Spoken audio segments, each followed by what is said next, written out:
Accessing data in each of these is a little bit different. So when we want to access values in a list, so if I want to read from the list, I'm going to use these indexes, right? So I put them up here just so you can remember which is which.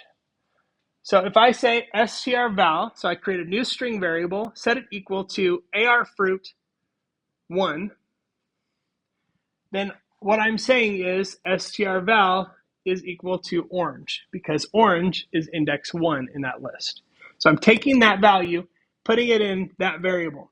Now, important to remember, I have not changed the list. I've just copied that value from that spot. So if I say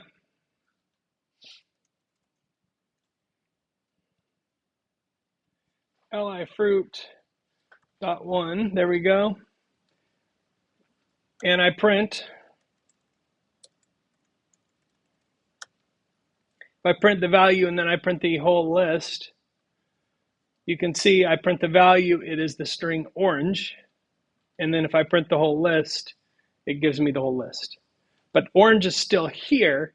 All I'm doing here is saying, take whatever is in that spot and put a copy of it there in that container.